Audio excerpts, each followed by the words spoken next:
Assalamualaikum warahmatullahi wabarakatuh. Alhamdulillahirabbil alamin. Allahumma shalli ala sayyidina Muhammad wa ala alihi sayyidina Muhammad. Baik teman-teman, kembali lagi bersama aku Rizky Hardiansyah di channel Rizky Media Official. Untuk kali ini banyak sekali teman-teman di WA yang menanyakan kepada aku, "Kak, bagaimana sih caranya menghadapi masalah? Kak, bagaimana sih mengambil hikmah daripada masalah?" Soalnya apa? Karena setiap kehidupan pasti kita tidak dapat terhindar dari sebuah masalah. Nah, kali ini aku akan membahas bagaimana solusi Islam di dalam Al-Quran, kitab suci yang diturunkan oleh Allah Subhanahu wa Ta'ala kepada Nabi Muhammad SAW dalam mengatasi sebuah masalah yang kita hadapi dalam kehidupan. Nah, kalau kita membahas tentang masalah, coba apa sih masalah itu?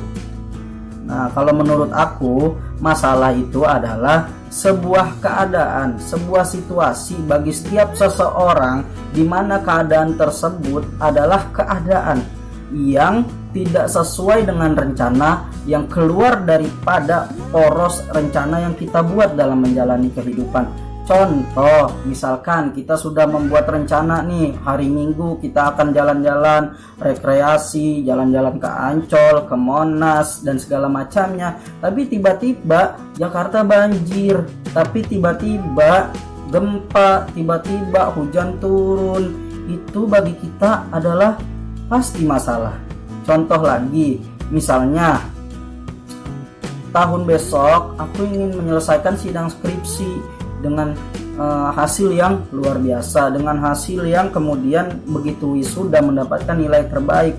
Tapi ketika waktunya berjalan, ternyata skripsi selalu ditolak untuk sidang. Udah gitu padahal kita sudah berusaha. Nah, ini juga pasti kita anggap sebagai masalah. Makanya aku ambil kesimpulan bahwasannya masalah adalah sebuah keadaan atau situasi bagi setiap manusia di mana situasi tersebut keluar atau menyimpang daripada poros hidup yang direncanakan oleh manusia tersebut.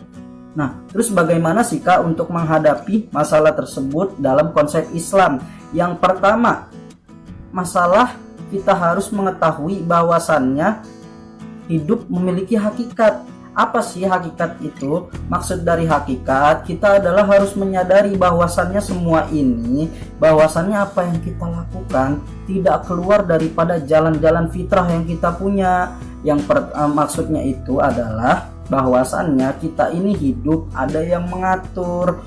Pohon itu hidup ada yang mengatur. Suatu hari pohon juga akan mati, tumbuhan akan layu. Nah, matahari akan terbit dan terbenam, begitupun bulan akan terbit juga terbenam. Begitupun kita harus memiliki hakikat. Tidak mungkin bulan melawan takdirnya. Bulan tidak akan untuk senantiasa dia terus-terusan bersinar di malam hari sampai siang hari, dan dia harus bergantian, dan itu semua ada yang mengatur. Itu juga kita harus pahami bahwasannya kehidupan kita tidak melulu harus sesuai apa yang kita rencanakan. Begitupun masalah yang kita hadapi. Tentunya kita harus memahami hakikat kita bahwasannya kehidupan kita itu diatur jalannya oleh Allah Subhanahu wa Ta'ala. Makanya kalau seandainya suatu hari kita menghadapi masalah, pahamilah ini adalah sebuah anugerah dari Allah Subhanahu wa Ta'ala untuk menjadikan hidup kita lebih baik dari yang sebelumnya. Itu cara memahami masalah. Yang kedua, kita harus mengambil hikmah bahwasannya Allah Subhanahu wa Ta'ala sendiri kan bilang tuh di dalam firman-Nya di dalam surat Al-Insyirah, fa inna ma'al usri yusra, inna ma'al usri yusra. Allah Subhanahu wa Ta'ala senantiasa menurunkan kesusahan bagi hambanya, permasalahan bagi hambanya, penderitaan bagi hambanya, tapi berbarengan dengan sebuah anugerah, berbarengan dengan sebuah hal yang istimewa, berbarengan dengan solusinya, teman-teman. Jadi kita harus memahami. Makanya aku mengambil kesimpulan, kalau kalian menghadapi suatu masalah, jangan sedih dulu, jangan murung dulu, jangan seolah-olah kalian yang paling menderita yang diberikan masalah oleh Allah itu. Maka jalan yang kedua adalah pahami bahwasannya setiap masalah yang datang dari Allah kepada kita itu selalu berbarengan dengan anugerah. Karena inna ma'al usri yusra, berbarengan tuh, sesungguhnya berbarengan kesusahan yang diturunkan oleh Allah berbarengan dengan kemudahan. Kenapa kita nggak pernah mau mengambil hikmah? Contoh, suatu hari nih aku punya cerita, ada seorang mahasiswa, anggap deh namanya Zahra. Nah, Zahra ini adalah seorang mahasiswi di suatu kampus. Dia sangat taat ibadah, dia rajin membaca, dia juga rajin sholat kepada Allah Subhanahu wa Ta'ala. Suatu hari Zahra tidak sengaja, teman-teman, merusak fasilitas kampus, merusak suatu tempat yang kemudian menjadi kepentingan bagi kampus. Akhirnya Zahra dikenai sanksi oleh pihak kampus, dan kemudian Zahra diberikan waktu untuk membayar denda fasilitas tersebut. Akan tetapi Zahra tidak mampu membayar denda tersebut. Akhirnya keputusannya oleh pihak kampus, Zahra harus dikeluarkan. Tapi Zahra ini sangat teguh, teman-teman. Zahra ini sangat memahami hakikat bahwasannya masalah yang dia hadapi tidak lain tidak bukan kemudian untuk menjadikan dirinya lebih baik di sisi Allah Subhanahu wa Ta'ala. Sampai suatu hari ketika Zahra berada di rumah dan tidak kuliah beberapa hari, ditelepon dari pihak pondok pesantren yang waktu itu pernah, waktu setelah lulus, Zahra sempat mengikuti tes untuk masuk ke universitas luar negeri, yaitu Al-Azhar Mesir. Nah, ketika itu Zahra dikabarkan bahwasannya dia itu lolos seleksi masuk Universitas Al-Azhar dengan syarat dia harus memutus statusnya sebagai mahasiswa di universitas sebelumnya. Inilah masalah yang diturunkan oleh Allah itu selalu berbarengan, teman-teman, dengan anugerah berikut solusinya. Maksudnya Allah menurunkan masalah itu mencoba kita bagaimana sih kita menghadapi masalah, bisa nggak kita sabar ataukah kita harus bersedih. Itu poinnya.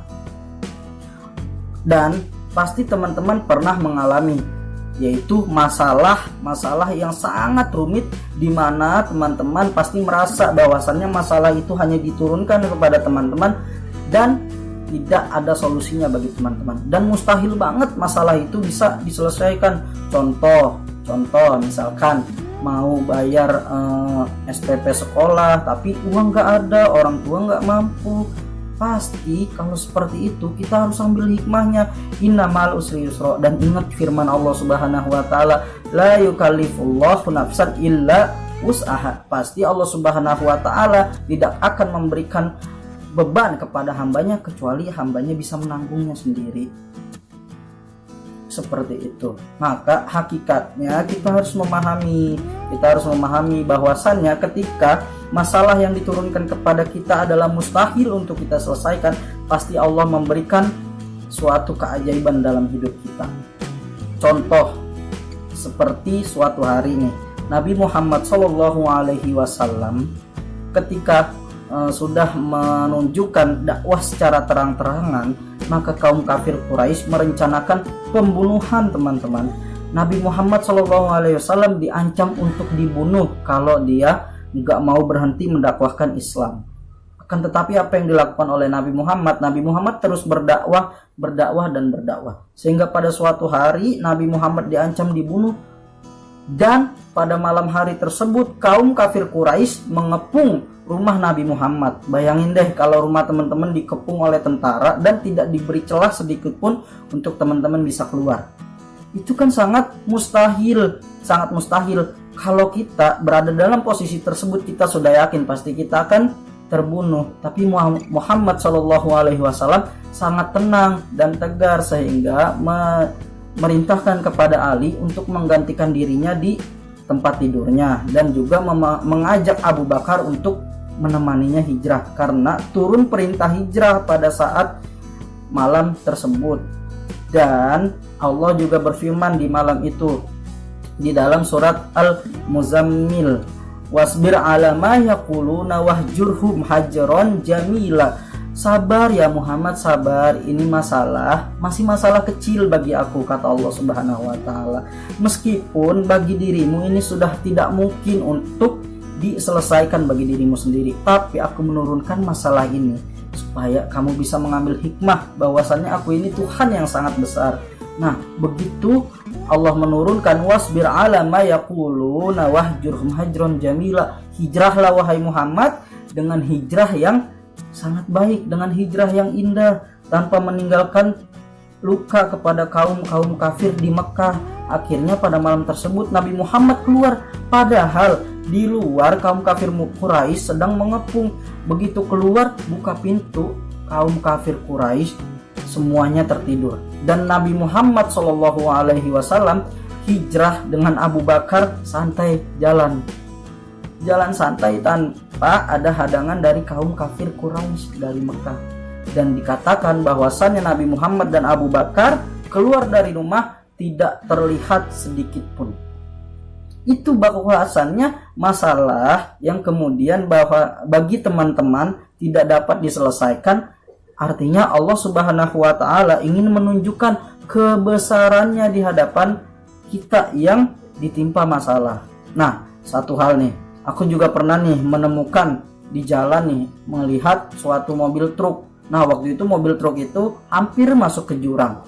Akan tetapi beban yang dibawa oleh mobil truk tersebut beban yang sangat berat. Beban yang sangat berat, bisa dikatakan itu adalah mobil truk membawa beban-beban berisi material bangunan. Nah, ketika kepala truk ini sudah ingin memasuki jurang, sehingga beban yang paling berat yang ada di belakang mobil truk itu justru menyelamatkan kepala mobil truk yang hampir masuk ke jurang. Itu juga seperti itu hakikat daripada masalah. Terkadang masalah itu memang berat, teman-teman. Masalah itu memang berat, kita membawa beban yang sangat berat. Tapi ketika kita hendak kecebur ke dalam jurang kemaksiatan kepada Allah Subhanahu wa Ta'ala, Allah tahan dengan apa? Amal-amal soleh yang kita berat. Puasa itu memang berat, teman-teman. Sholat tahajud itu berat, sholat duha, apalagi istiqomah itu berat. Tapi ketika kita dihadapi dengan sebuah maksiat, dihadapi dengan sebuah dosa yang akan membuat kita bermaksiat kepada Allah, pasti Allah akan tahan dan menahan kita dari jurang maksiat kepada Allah Subhanahu wa Ta'ala. Yuk, dah, kita nggak boleh sedih lagi menghadapi sebuah masalah. Ambil saja hikmahnya, pasti Allah akan menurunkan keajaiban. Karena Nabi Muhammad SAW juga pernah berfirman, aku takjub kepada orang muslim ketika dia diberi nikmat dia bersyukur, ketika dia diberi masalah atau ujian dia bersabar.